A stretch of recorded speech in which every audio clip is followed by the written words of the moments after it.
every additional piece of information that you can add that is true will help you define the line, right?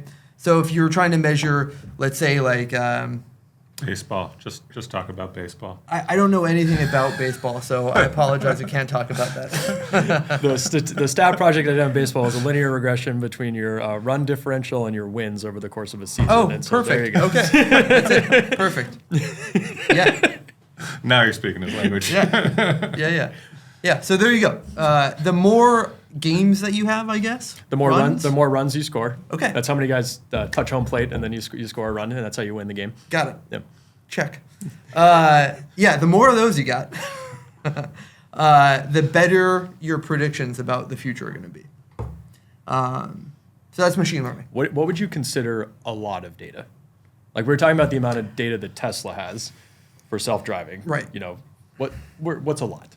I would say that it's all relative to what you're trying to predict, sadly, which I know is not a satisfying answer. But if you're talking about one baseball player, I guess, and you're trying to predict what he or she is going to, I don't know, what their batting average. I don't know. I don't know baseball. Pretty good, dude. Whatever. Yeah, batting average. There you go. Colin's not into sports, so I did watch Moneyball. This is good. Okay, there you go. Where all my knowledge is how baseball comes from.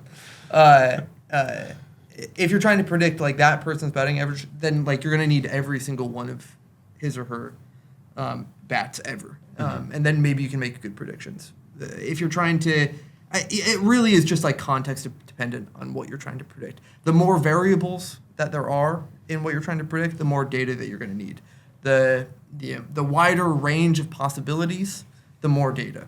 Mm-hmm. So as a generality, the more data that you have, and again, everything in machine learning and in neural nets and in LLMs, it's all really just predictions. It's all just percentages, right? And so the more data that you have, the better percentage you're going to get in terms of a prediction, if that makes sense. Now, to stick with the baseball example, there are things that can happen kind of outside the data set that will clearly change the value of that data. So one example, there's a guy who had a certain career batting average, then he got laser eye surgery and could all of a sudden see better, could literally see the baseball better, and started hitting way better afterwards. Yeah. So in some ways, if you ran through the model would have shown he's going to hit 240 this season, right? But the guy hits 300. You're like, what's happening? So Absolutely.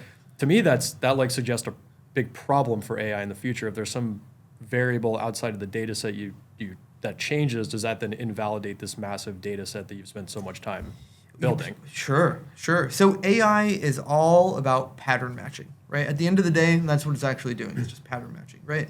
And so like as soon as you have an aberration that happens that changes the pattern, of course, whatever AI that you have is not going to work in that case. So the holy grail of AI really is this idea of generalization, right?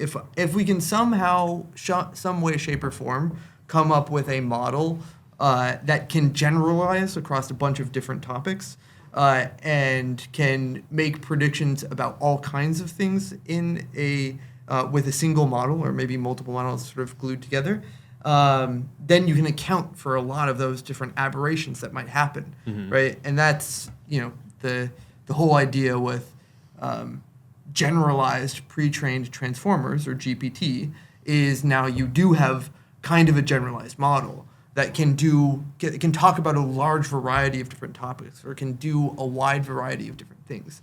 And that is kind of why LLMs and GPT in particular is such a big deal, and why we're talking about it even right now, is because it is a generalized model that can be applicable to a wide variety of situations. It just needs access to all the pertinent information. So Yes. like in my example, the AGI am I using AGI properly for that one? No. No? Okay. I don't know. The generalized model, I'm getting to artificial general intelligence, but the generalized model, it would need to be able to read like an article about how this guy got laser eye surgery, LASIK surgery, and then contemplate that. And the appropriate response is probably like, hey, all this prior period data is invalid. Right. We need to accumulate more data before we can make any forecasts on this. And that would like be the way it would work out. Okay, Right. That makes sense. You got it.